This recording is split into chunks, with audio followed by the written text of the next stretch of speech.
Jonah chapter 3. Then the word of the Lord came to Jonah a second time. Go to the great city of Nineveh and proclaim to it the message I give you. Jonah obeyed the word of the Lord and went to Nineveh. Now Nineveh was a very important city. A visit required 3 days. On the first day, Jonah started into the city.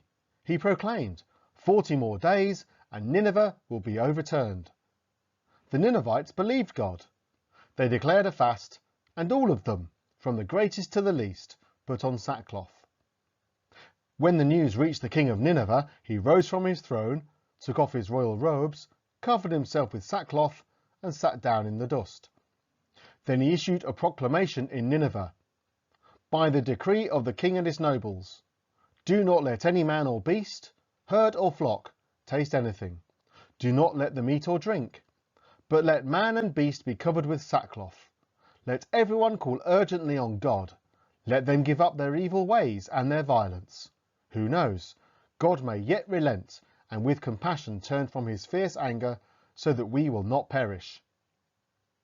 When God saw what they did and how they turned from their evil ways, he had compassion and did not bring upon them the destruction he had threatened. Jonah chapter 4. But Jonah was greatly displeased and became angry. He prayed to the Lord, "O Lord, is this not what I said when I was still at home? That's why I was so quick to flee to Tarshish. I knew that you are a gracious and compassionate God, slow to anger and abounding in love, a God who relents from sending calamity. Now, O Lord, take away my life, for it is better for me to die than to live." But the Lord replied, "Have you any right to be angry?" Jonah went out and sat down at a place east of the city. There he made himself a shelter, sat in its shade, and waited to see what would happen to the city.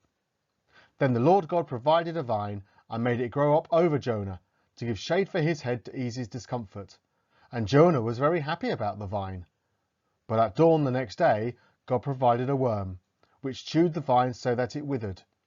When the sun rose, God provided a scorching east wind, and the sun blazed on Jonah's head so that he grew faint.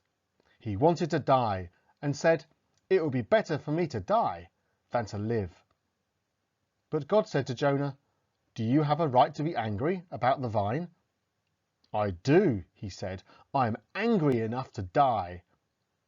But the Lord said, "You have been concerned about this vine, though you did not tend it or make it grow. It sprang up overnight and died overnight. But Nineveh has more than 120,000 people who cannot tell their right hand from their left, and many cattle as well. Should I not be concerned about that great city?"